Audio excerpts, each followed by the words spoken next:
Ketika Direktur Marisa melihat situasi ini, dia buru-buru berteriak kepada beberapa dokter yang sedang mengemasi barang-barang mereka, "Situasi pasien kritis, bersiaplah untuk pertolongan pertama." Sofia melambaikan tangannya dengan susah payah dan berbisik, "Jangan repot-repot, tolong tinggalkan aku sedikit kesopanan terakhir ini." Direktur Marisa memandang Maherenza dan membuka mulutnya untuk bertanya, "Tuan, apa maksudmu?" Maherenza menghela nafas dan berkata, "Ikuti keinginan Putri Sofia." Setelah mengatakan itu, dia tidak ingin terus berada di ruang resusitasi dengan suasana seperti ini, jadi dia berbalik dan berjalan keluar. Orang tua seperti usianya, yang paling takut pada kesempatan seperti itu, bahkan jika berbaring di sana untuk menerima resusitasi bukan dirinya sendiri, akan selalu membuatnya secara tidak sadar menghubungkannya dengan dirinya sendiri. Melihat Maherenza keluar, Martin ragu-ragu sejenak dan berkata begitu saja kepada Direktur Marisa, "Direktur Marisa, saya pikir kita pasti harus menyelamatkan. Jika tidak, seandainya keluarga kerajaan Nordik melakukan otopsi dan mengetahui bahwa kami tidak menyelamatkan dengan hati-hati pada saat terakhir, mereka mungkin menggunakan pegangan ini untuk menyerang kita dan mengatakan bahwa kita tidak melakukan pekerjaan dengan baik." Omong-omong, Martin menahan, "Kalau begitu, bukankah kita harus membawa panci hitam sialan lagi?" Mendengar bahwa instruksi Martin sangat berbeda dari instruksi Tuan Tua, Direktur Marisa bertanya, "Tuan Muda, haruskah saya meminta instruksi Tuan Tua itu?" "Tidak dibutuhkan," Martin berkata dengan acuh tak acuh. "Kamu buru-buru menyelamatkan. Pastikan untuk mengambil semua tindakan. Jika kakek menyalahkan, aku yang akan disalahkan."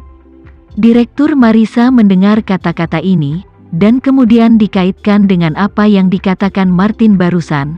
Takut tidak resusitasi akan jatuh ke tangan orang, menimbang masalah, segera berkata, "Baik Tuan Muda, kami segera melakukan resusitasi."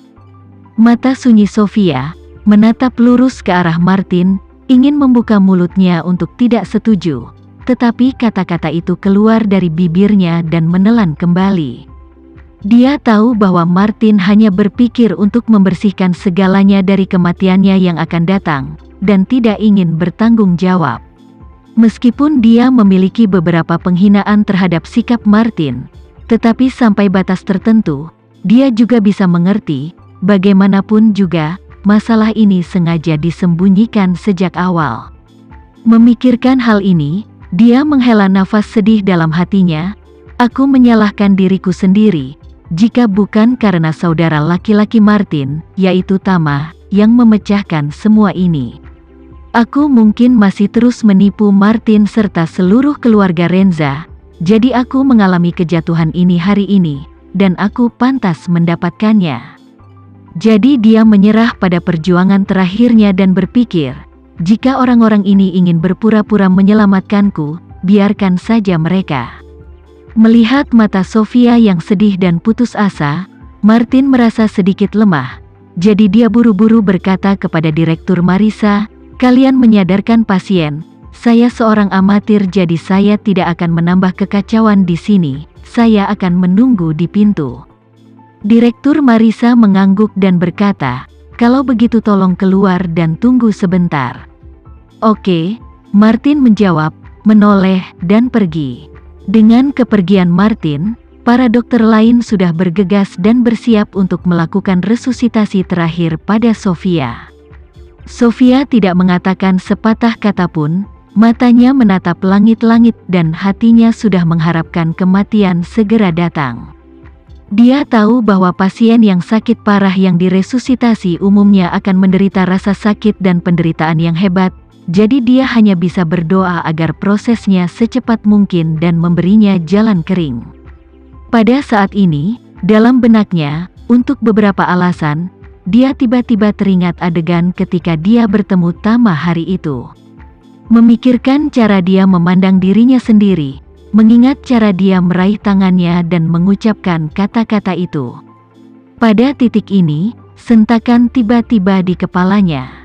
Dia ingat instruksi yang diberikan Tama padanya saat itu, instruksi yang terdengar sangat tidak masuk akal dan bahkan tidak ilmiah.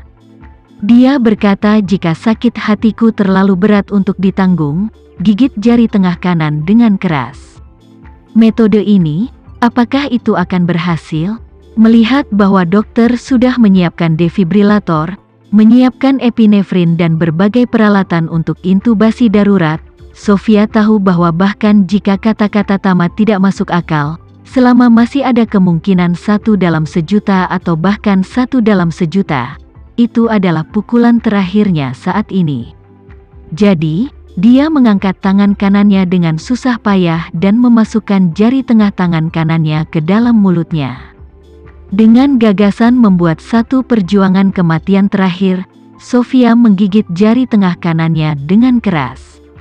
Sekejap, rasa sakit yang hebat, sehingga alisnya langsung terkunci. Seorang dokter melihatnya dan berkata, "Direktur Marisa, pasiennya menggigit jarinya sendiri." Direktur Marisa, yang sedang bersiap untuk memberikan pertolongan pertama, melihat Sofia menggigit jarinya, dan buru-buru berkata kepada dokter lain, "Pasien mungkin mengalami halusinasi menjelang kematian, jadi dia bisa menggigit jika dia mau, selama dia tidak menggigit lidahnya." Saat dia berbicara, Sofia merasa bahwa jari tengah kanannya tiba-tiba memiliki energi hangat yang menembus belenggu dan mengalir ke jantungnya dengan kecepatan yang sangat cepat. Kecepatan transfer energi ini tak terbayangkan, seolah-olah dalam cuaca terpanas, hampir dehidrasi, tiba-tiba minum sebotol kok dingin. Selama seteguk, perasaan bertahan hidup akan langsung menembus jiwa. Segera setelah itu, dia merasa bahwa hatinya, yang sudah habis sampai berhenti, dengan cepat diberi energi pada saat ini. Bagaikan mobil listrik yang kehabisan tenaga dan hampir berhenti bekerja, tiba-tiba diganti dengan baterai yang terisi penuh. Langsung dihidupkan kembali, perasaan ini membuat Sofia merasa seperti mendapatkan kehidupan baru. Seluruh keadaan orang tersebut juga berubah secara radikal. Seorang dokter wanita sedang mengambil adrenalin dan bersiap untuk memberikan Sofia suntikan lagi ke dalam hatinya. Namun, ketika dia hendak menusukkan jarum suntik di tangannya tiba-tiba direnggut oleh Sofia. Dokter wanita itu terkejut, dia tidak menyangka bahwa pasien yang sekarat akan memiliki kecepatan dan kekuatan seperti itu. Dia bingung ketika dia tiba-tiba melirik monitor di sebelahnya dan berseru kaget kepala. Indikator tekanan darah, detak jantung, dan oksigen pasien semuanya telah pulih. Begitu semua orang mendengar ini, mereka hampir semua tanpa sadar melihat ke monitor. Di monitor, tekanan darah Sofia telah pulih dari 45/30 tadi menjadi 120/70. Detak jantung, dari kurang dari 20 detak per menit, langsung melonjak menjadi 72 detak per menit. Indeks oksigen darah melonjak dari kurang dari 60% menjadi 95%. Direktur Marisa membeku, dia melihat ke monitor dan bergumam, "Ini mesin bodoh itu mengada-ada kita di sini kan? Apakah itu rusak? Periksa untuk melihat apakah ada yang salah dengan koneksi antara mesin dan pasien." Benar-benar luar biasa. Dokter pergi untuk memeriksa, menggelengkan kepalanya, dan berkata, "Tidak ada masalah, setiap bagian terhubung dengan normal." Direktur Marisa sangat tidak percaya, maju ke depan dan menepuk-nepuk mesin, dan berkata, "Saya menduga benda ini rusak, atau salah satu dari Anda pergi ke sebelah ruang resusitasi dan mendorong yang lain." Tetapi pada saat itu, Sofia tiba-tiba duduk. Semua dokter membeku di tempat. Mereka semua adalah ahli di bidang kardiovaskular dan cerebrovaskular, dan masing-masing memiliki setidaknya 10 hingga 20 tahun pengalaman di bidang ini, tetapi mereka belum pernah mengalami hal seperti itu. Ini benar-benar menjungkir balikkan akal sehat dan pengalaman medis yang telah mereka kumpulkan selama bertahun-tahun belajar. Ini seperti seorang ateis, yang telah dengan teguh percaya sepanjang hidupnya bahwa tidak ada hantu di dunia ini, tetapi tiba-tiba pada suatu saat, ia menemukan bahwa hantu kerabatnya yang sudah meninggal muncul di depannya.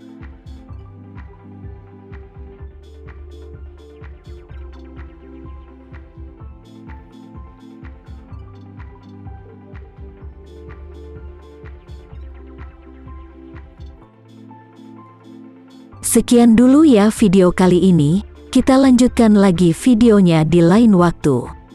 Oh iya, bagaimana menurut kalian? Semoga bisa sedikit menghibur kalian semua. Untuk teman-teman yang baru nonton, jangan lupa subscribe ya, hehehe. Dan kalau teman-teman ada yang ingin gabung langganan, bisa langsung gabung saja untuk dapat fitur yang menarik dan sedikit membantu Mimin. Terima kasih banyak sudah menonton, sampai jumpa lagi, bye.